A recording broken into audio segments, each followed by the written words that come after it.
You are tuned into the History Brats podcast, sponsored by Churchill Publishing. Join Holly and Kathi as they wind their way through all things historical, relevant, and Henry Cavill. Go ahead, grab a glass of Prosecco, chill out, and enjoy.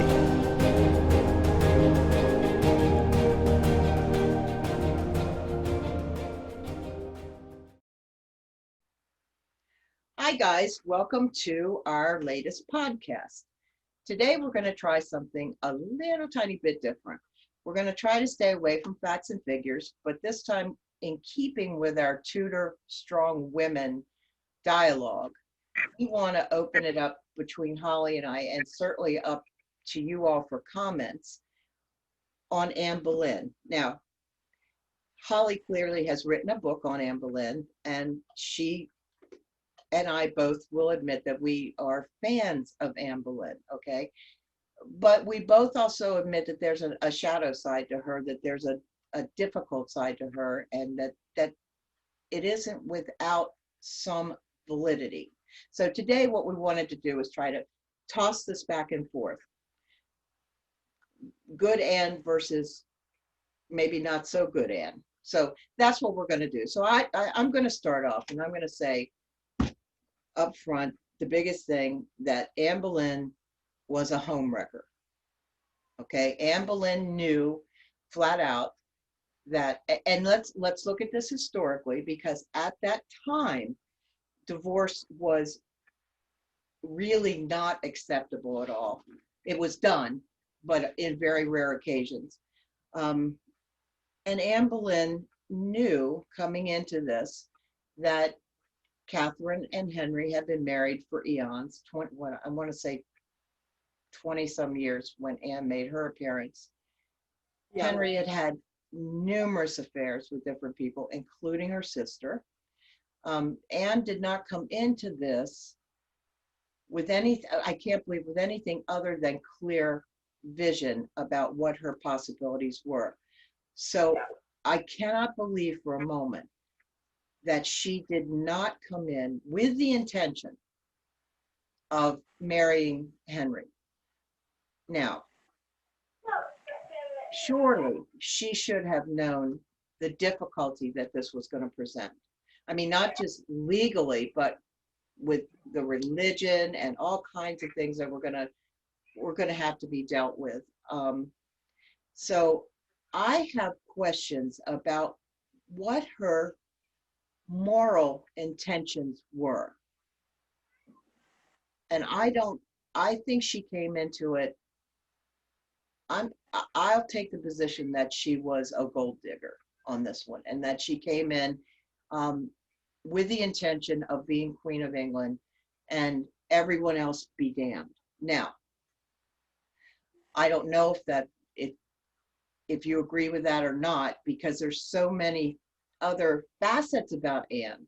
Okay, maybe she came into it just to tease, as this courtly love type thing, and maybe she really didn't plan to be Queen of England. Maybe this all just kind of went along and whatever, but I really feel like she manipulated this to her advantage, and it hurt an awful lot of people, an awful lot, including herself. So yeah, well, I think I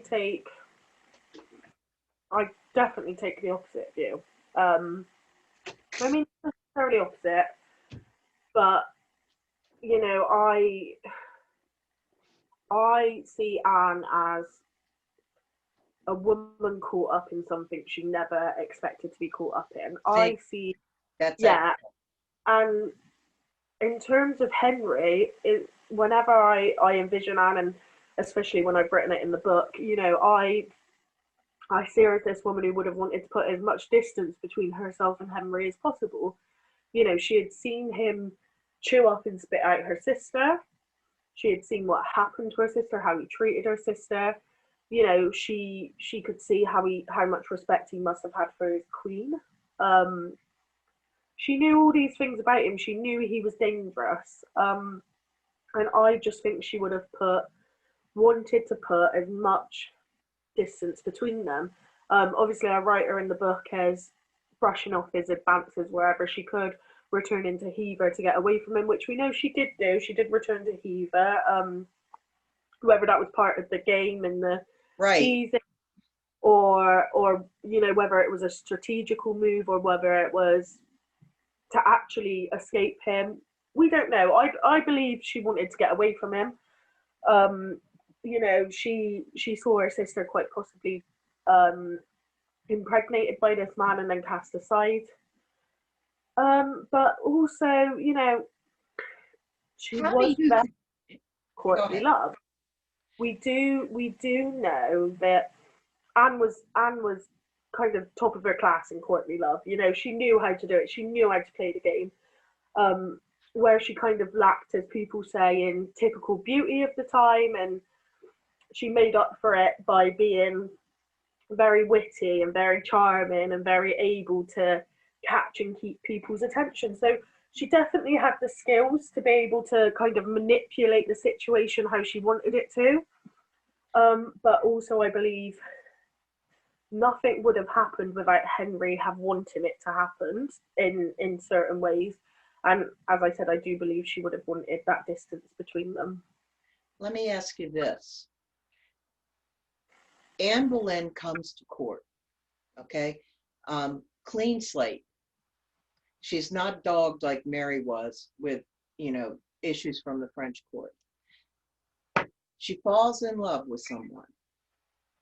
Yeah. And Henry ends that because he has in his mind, he has designs on her. Although I don't recall whether they had actually met and started, their little party dance or not. But if I'm Anne and I'm happy and want to marry this man, and then this person comes along and takes that away from me totally, I'm probably a little pissed. I'm probably I'm maybe into it a little bit for revenge even. Let me drag you along, dangle these things in front of you and then see what happens. I'm wondering if rather than setting out with the intention to be Queen of England, did this fall into play? Could she have started this whole thing because she was pissed off at Henry, and could she have wanted to make a fool out of him? I mean, I have a lot of opinions, particularly situation. I really don't believe that Percy and Anne were necessarily a love match. I do believe Percy had a lot going for him. She was a woman at court. She wanted, she wanted someone of standing, and we have to think in those times as well. The attraction to a partner then was more of what could they offer. On both I mean, sides. The Percy situation predates Henry and Anne beginning any type of communication, and it was actually Wolsey that was seen to have been putting a stop to the situation. So I believe if Anne held any malice, it was more likely directed at Wolsey, because we still don't know for certain if Henry had anything to do with the end of their engagement. And I think she definitely held grudges. She definitely took out her revenge, and I think Wolsey paid in the long run. When it comes to Percy, I just absolutely cannot imagine them together. I mean, Percy to me just wasn't man enough for Anne. Especially writing and researching The Most Happy. And how awful for Percy the way it all ended. I know, and I mean, when I was researching it, there's accounts that say, when Anne's verdict was read, he passed out. Don't get me wrong, I totally understand, but I just don't think he was man enough for Anne, honestly. I think Anne needed someone who would keep her on her toes and would be and I've written Henry Percy as this kind of feeble kind of man. Maybe that comes from the way I've written him more than anything else, but I just think. But no, I mean, I think you're onto it there. I mean, I do agree with you totally that this was, if nothing else had been, if it had been Anne and Henry Percy, okay, they would have both faded into oblivion Yeah. forever, okay? Yeah. So do we want to say that there's this kind of universe at work thing going here, that Anne Boleyn in fact was touched, if you will, fated to live this kind of a life and to change things the way that she did change things? Because I think we both believe, we're both strong believers in fate and destiny and all those sorts of things. And I believe it was you and I had a discussion about it before. Is there a world where Anne Boleyn didn't have to die? Is there a situation where she didn't die, or was her fate to die in that way? Was she always destined to die in that way? If her life had went a different way, would she have ended up fated the same way? And I think that's interesting. And I think I see it almost in a way of her life played out the way it did as an aid to Elizabeth in a way. Her life, I think we've discussed it before, did her life play out that way, a sacrifice almost, so that Elizabeth could be the queen she was? And I mean, of course, if if Anne had married Percy, Elizabeth never would have existed. no. If Anne had married to Henry, we can only assume eventually another child would have come along. And Elizabeth, if things had played out differently, Elizabeth would not have been. And that's so intense. I remember the first time, and I probably was older than I want to admit, when I realized that Elizabeth was Anne Boleyn's daughter. Okay, because over here, we don't take a deep dive into British history, and I was just stunned the first time that I realized that, because this is like, my learning was piecemeal. Mine was not, like I would go to school and I would learn about Abraham Lincoln and George Washington. It would all be in chronological order. I would understand it. But when I found this out, it was piecemeal. I knew of Anne Boleyn, I knew of Elizabeth, and then to find out that this dynamic, I was blown. And I remember the first thing I thought was, man, you have never seen two more fated women. Okay, because and I don't want to get off into Elizabeth here, but I will stick by my theory that Elizabeth consciously ended the Tudor dynasty. Yeah. That this was the one thing that her father so wanted, was the continuation of this dynasty. Yeah. And as a payback for what was done to her mother, oh, sorry. So that really, for me, that really throws, this whole this dynamic of Anne and Elizabeth is just off the charts. And to think that they only had 3 years together, which is nothing. I can't remember, I can barely remember my kids at 3 years old. And we have to remember, yes, Anne passed when she was 3 years old, but also there was no images, there was no paintings, there was no, father didn't tell her of her mother, In fact, it was the opposite. They tried to rewrite, write her out of history. Anne Boleyn is gone. This is over. I imagine there was Anne Boleyn loyalists, and there were people in the court still loyal to Anne Boleyn that would have respected Anne's memory and would have given Elizabeth tidbits here and there. Someone, I can't imagine she would have gone her whole life without people mentioning her mother to her, or without having questions. But she's got no. I think the thing to remember with Elizabeth is Elizabeth's knowledge of her mother is fully from her own feeling. How does she feel about her mother? The love she feels for her mother, because she can barely. We complain that we can barely conjure an image of Anne Boleyn, because there's so little imagery out there. How did she feel? There was no paintings of her mother, and you know, I love to look back at pictures of my mum and my nan and say, oh, I look like them in this way. We've got the same nose. We've got the same. Yep. Couldn't do. She had no link. The only thing that we know that she had was that ring. Right. Yeah. And even that, who painted the miniature of Anne Boleyn for her? I mean, you would have. I think that people who might have been loyalists had a tough time, because I don't think that I would have wanted to go out and tout my friendship with Anne Boleyn after, she's gotten her head cut off. Anyway. But it's remarkable, regardless of how I see Anne going into all of this. Okay, there must have been some point when she was growing up.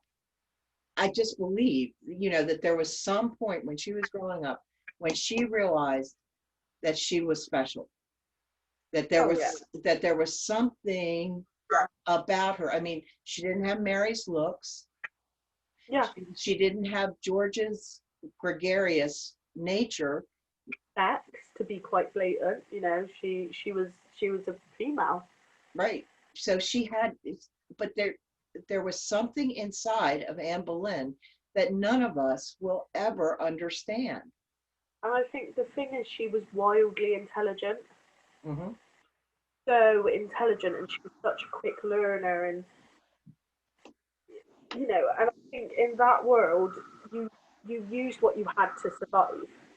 A lot of women were possibly blessed with good looks, and they survived on looks alone because that's how they made a match. Men just simply had the fact they were men. So if you were born without those things, you had to find a crutch of your thing that's going to draw someone in.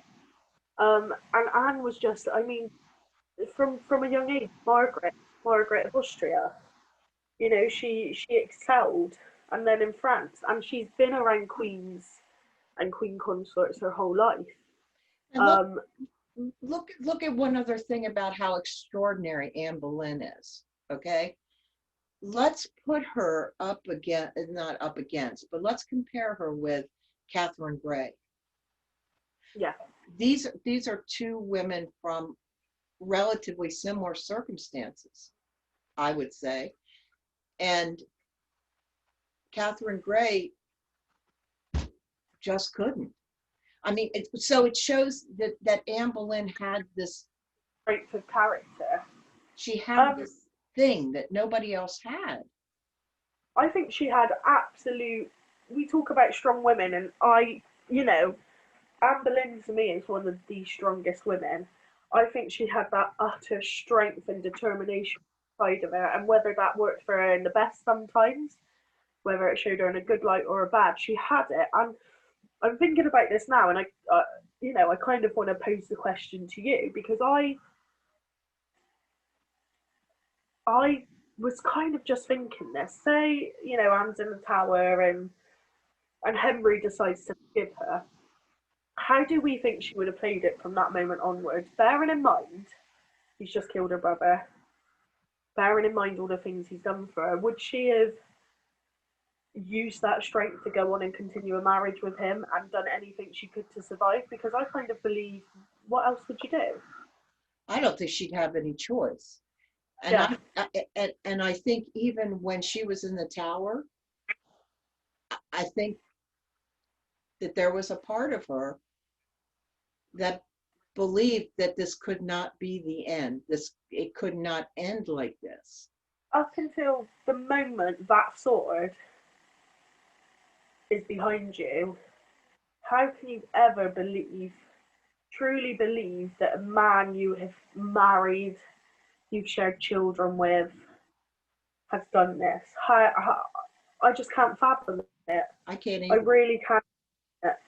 I mean, I believe there was love between them. We know this, you know. Yeah. I believe they absolutely adored each other. I believe Henry's love was corrupt, and Henry's love wasn't necessarily much, you know, it was passion, it was lust, it was he destroyed it himself, you know. But I do believe she truly felt for him. Oh, I do too. And So was taken away as well. I think, see, when I think about Anne Boleyn, I go back and forth. This is really weird, between Natalie Dormer and Portman. huh? No, Portman. no, the one Claire in Foy. Hall, Claire Foy. Claire Foy. Because they played it so differently. I think they played it differently. So when I think, I'm not even talking about the death scene. I thought Claire Foy was a much more demanding, imperious, no compromise Anne Boleyn than Dormer. I think Dormer gave us heart, and I think First two sides of a coin. right. Dormer gave us that fiery passion and that manipulative side, along with the very sad, fragile, you know, side that we had sympathy for. She had a fun side, she had a naughty side, and she had her amazing caring side, which Anne was. Dormer made her three-dimensional. Claire Foy, I've been meaning to go back and watch Wolf Hall. I'm not a fan of Wolf Hall. I watched it through once. I didn't enjoy it. I really, really, really. And Claire Foy's a wonderful actress. There's nothing against her. No, I didn't like. no.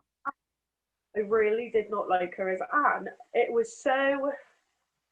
She picked a side of Anne and she went with it. She picked an opinion of Anne and she went with it. And again, my favourite Anne is Portman, Natalie Portman.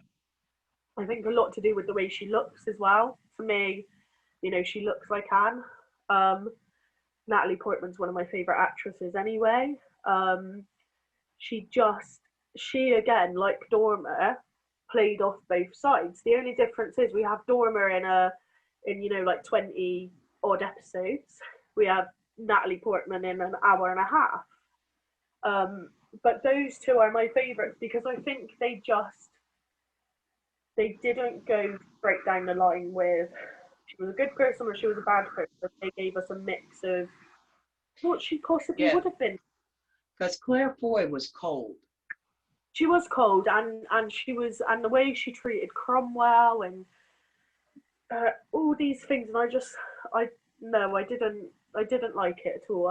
So we have these people that actually do perceive Anne Boleyn as the way Claire Foy portrayed her. Absolutely, and some people would have watched that and seen that as true to how she may have been. I think the problem I've always had with history text and history is everything is very black and white. We have a detailed account of things, or you know, an account of things, and it's black and white. This happened this way. This happened that way. Or we have we have someone writing an account of it from their own opinion who didn't particularly like Anne, or on the other side, someone who really did like Anne.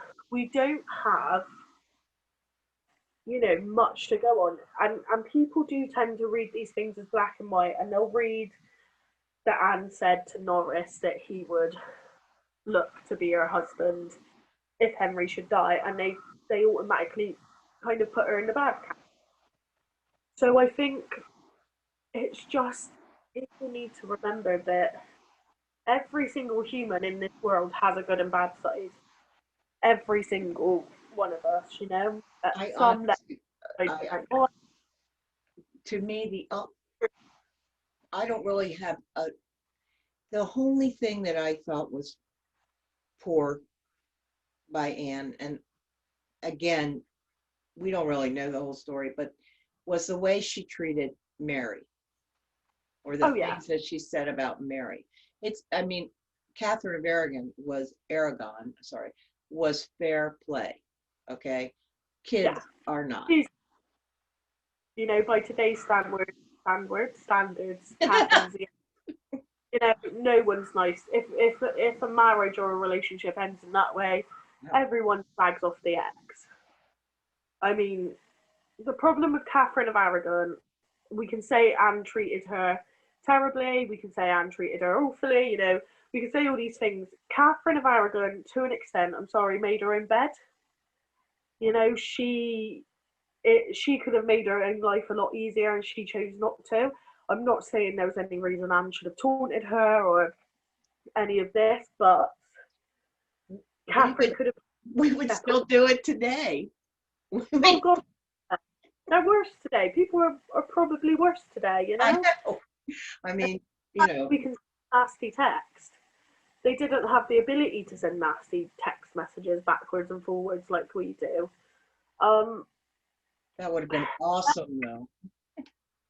Mary was a threat to Anne. Mary was plain and simply, she was Henry's first daughter. I imagine in Anne's eyes, she could kind of overtake the love he felt for Catherine. She could surpass that. He could love her more than he loved Catherine. Could he love her more than he loved his daughter, or would his daughter always be first? Obviously, we know now that Henry threw his children away just as easily as he did his wives, to a certain extent. But at the time, it was, I think Mary was truly her biggest competition. I really think Mary was her biggest competition. And here's the 17-year-old. I would have hated her too. I would have hated her. What step parent comes in? I'm sorry, I'm 26. It's a bit different. If I was a bit younger, my mum got a new stepdad, got a new partner, I'd hate him. Naturally would hate him. Because that's what kids and especially teenagers and new step parents tend to do. And and let's be real, our status at court is not in play when our parents remarry. Okay. Exactly. So this was huge for her, and I get it. And Anne and Mary were not that far apart in age, were they? Well, I about 10 years. I'm trying to think on this because it varies. It does vary a lot. So Anne, on when people believe, I believe Anne was born in around 1501, which puts her as 35 when she died. There are some people who believe she was born in around 1507, which puts her about 27 when she died. So it all depends. I think she was a bit older. Simply, there's a few different things. When she went to the court of Margaret of Austria, she wrote a letter to her father. If we read that, it was clearly written by someone much older, which would tie in with the 1501 birth date. So it all depends. There's arguments, there's arguments either way. But there was a bit of an age gap. But again, these days we do have people who marry women or marry someone with little age gap between their children. I would have still been pissed. I mean, yeah. I would have been really unhappy about that. We look at it through Mary's eyes. How I feel about Mary Tudor. I have heart for her. I really do have a heart for her. But I also don't agree with a lot of the things she did later in life. Probably like a lot of people, but she wasn't given, a particularly great start in terms of, her mum was cast away. She was no longer allowed to see her mum. Her mum chose, as we said last week, her mum chose her title over Mary. She was cast away by her dad. Anne wasn't interested in her. It's a lot for a young child. She lost her title of princess. See, that would have been I would have been pissed. Yeah. I mean, that I think it's totally relatable that she and Elizabeth didn't get along. I think, Oh yeah. I think that's totally relatable, even more so than it would be today, because Yeah. shoot, this was I- a struggle for the throne. Yeah, really. Yeah. It really was. I And know. I remember as well, we siblings by our standards are totally different to siblings Right. by their. We tend to grow up with our siblings and live in the same household as our siblings. They live in totally different households and lead totally different lives. It's not that necessarily that warm upbringing together. So it is totally different. And Mary was much older than Elizabeth as well.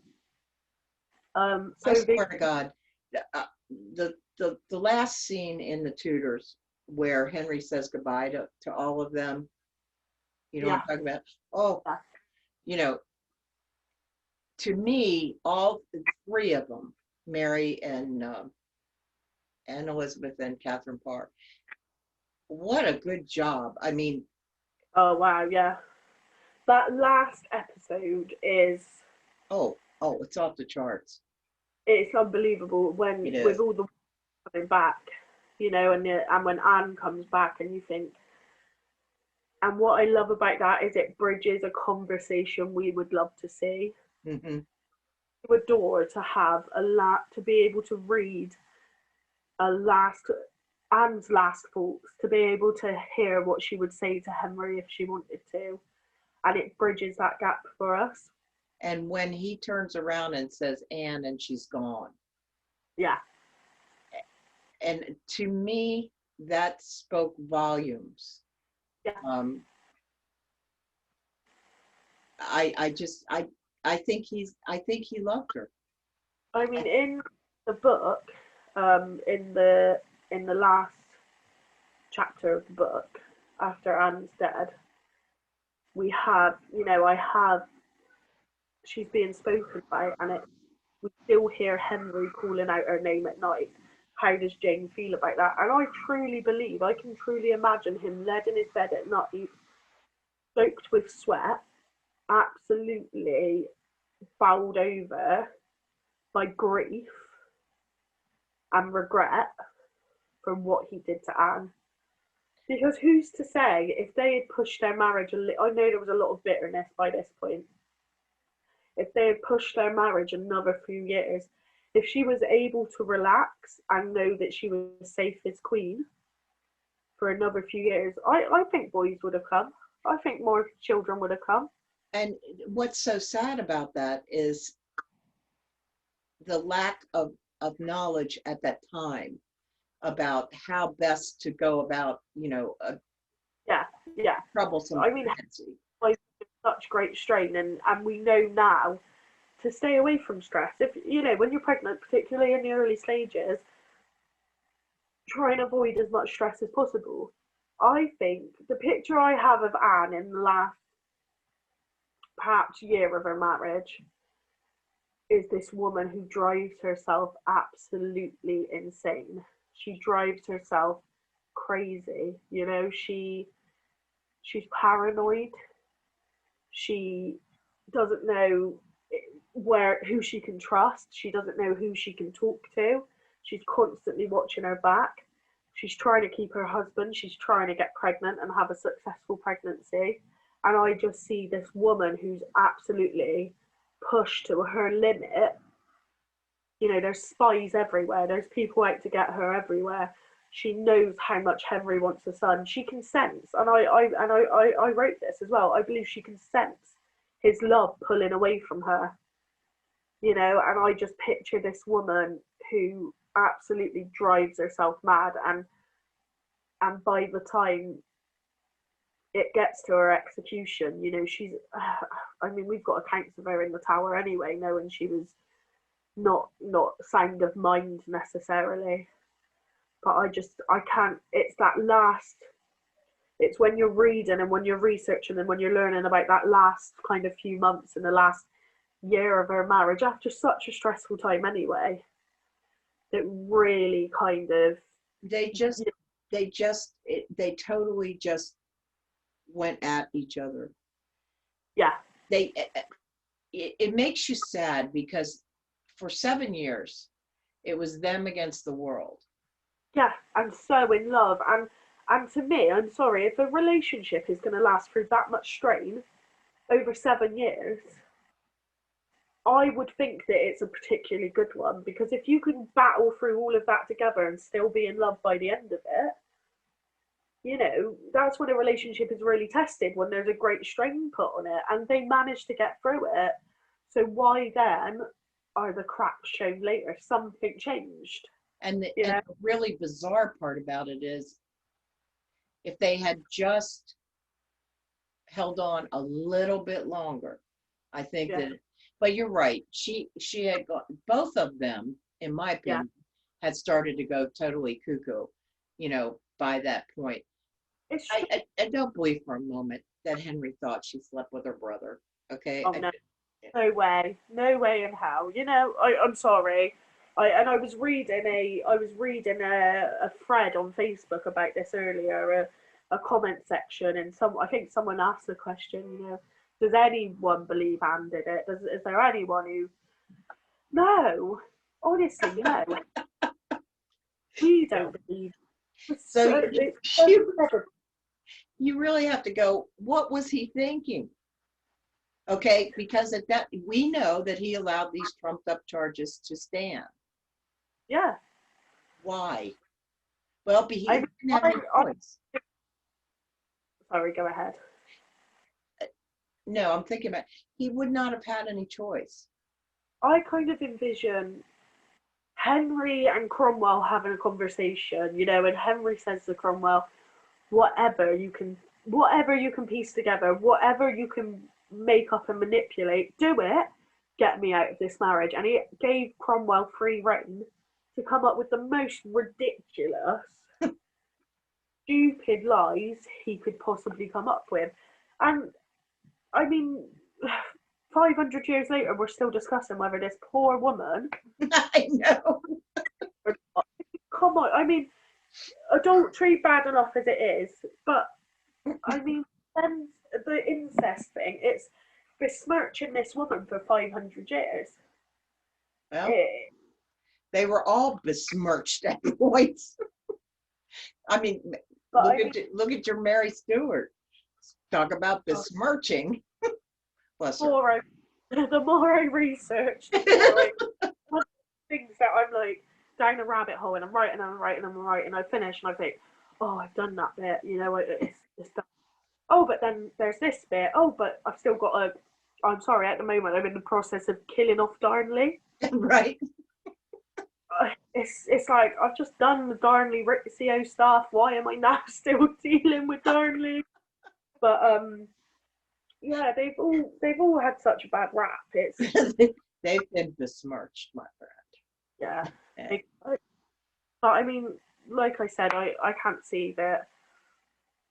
In my eyes, Henry loved Anne, because if at any point, if Henry's love for Anne wasn't real, why in the 7 years did he not turn around and say, actually, let's forget it. It's not working out. It's never going to work. I don't want you anymore. I don't want Catherine anymore. I'm just going to move ahead and have a nice day. Yeah. So we probably would have gone to Jane Seymour anyway. Why do I dislike? I feel bad. Why do I dislike? I mean, we know why I dislike her so much, but I don't dislike her. All right, I will tell you, 6 changed my opinion of Jane Seymour. Really? Yeah.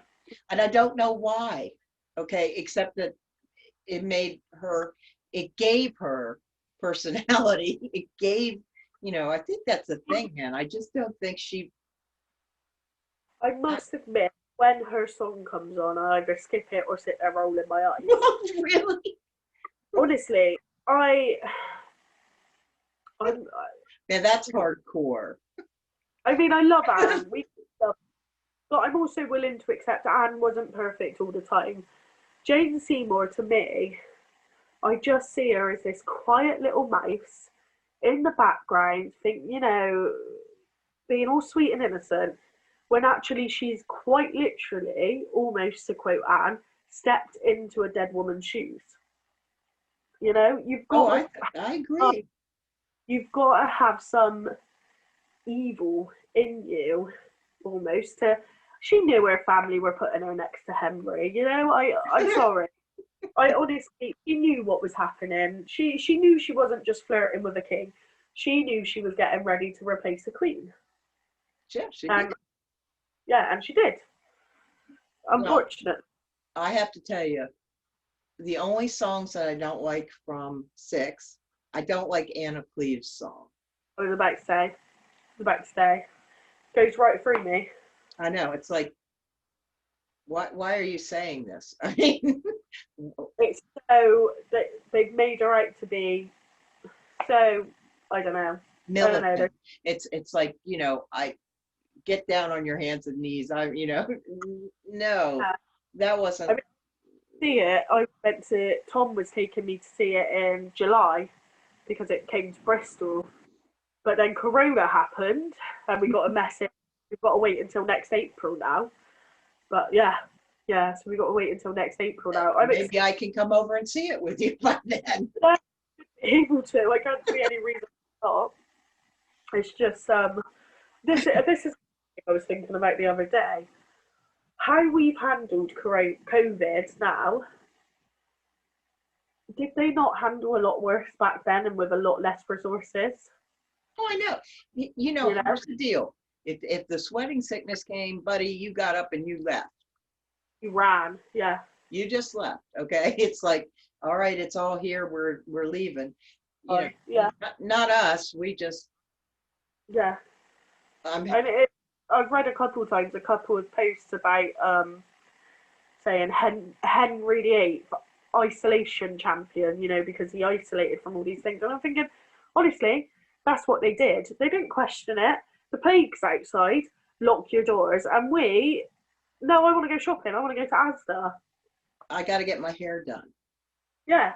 Oh, my nails need doing. It's like, come on. I know. I'm dodging it, man. I'm right in between. You know, because you know me, I've been home since March. I was the very first person to leave my job. And it was only going to be for 2 weeks. Yeah, same here, yeah. At that point, it was only for 2 weeks. And so I've been home since March, and I'm at the point where I'm thinking, you know, if I wear a mask and I go, you know, but you know, we talked about this earlier, it scares the shit out of me. I didn't want my final picture of me to be me laying on my stomach in a hospital bed with my butt up in the air for everybody to see while I'm on a ventilator. Tom, you know, the other day, because I was, like I said, I've been ill with a cold. Right. And, and I was so panicked. And in my head, logically, you know it's a stuffed nose and a sore head. I know I don't have a temperature. I know I don't have any of the symptoms. But every second, like every time I coughed, it was like hell. And I said, I've just got this image of myself in intensive care with a tube down my throat. Thank you. Honestly, that to me was the scariest image. Oh, I see. That's the way I am. You know, because they're like, when they ventilate you, you know, they put you on your stomach so because your lungs are on your back and it's easy. Yeah. And I thought, oh, that might have been one of the reasons why I'm losing weight. Because I'm thinking, if I get this thing, I do not want to be. It's frightening. But of course, they had the plague where they would be okay in the morning, sick at lunchtime, and dead by dinner. Okay. Yeah. And they isolated. Well, for heaven's sake. And they had no medical. They had no great big medical examiners and. No, just some guys with the big beak. Oh, they scare me. They scare me too. I went on a ghost hunt. Can you There's imagine? a place in it's called Wotton Under Edge, which is about I don't know, it's probably about 20 miles from me.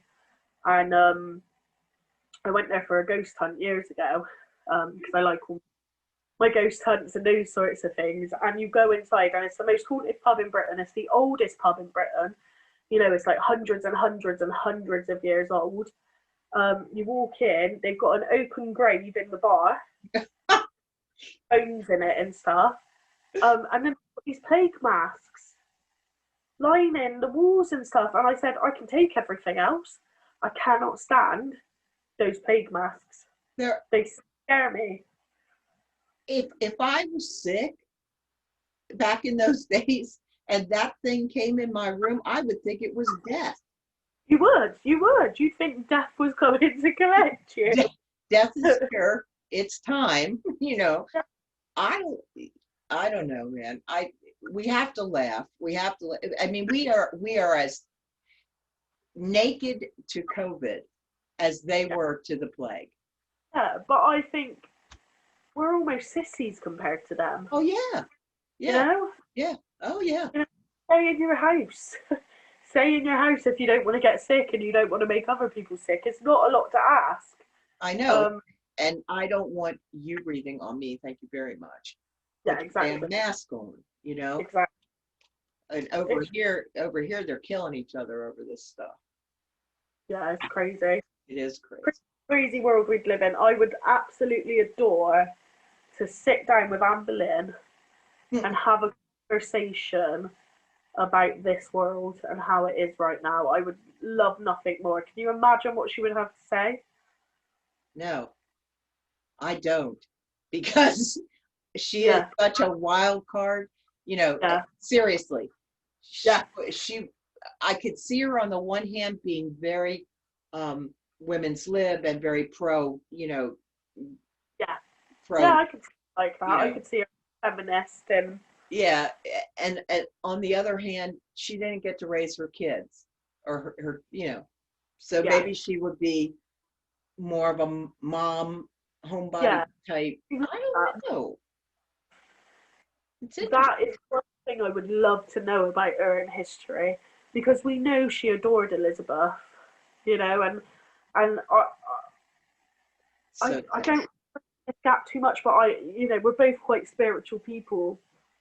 And as I'm writing, you know, I really feel a lot of these things, and I kind of feel my way through these situations, and I just feel such a great love whenever you're writing about Anne and Elizabeth's relationship, and I just think she adored her daughter, and I think she would have given anything to have been there as she grew up. And so sad. It's just so sad when you look at it from that aspect, from a mother and a daughter. You know, why wasn't she allowed to escape to a nunnery? Why wasn't she allowed to live her days quietly away like Catherine?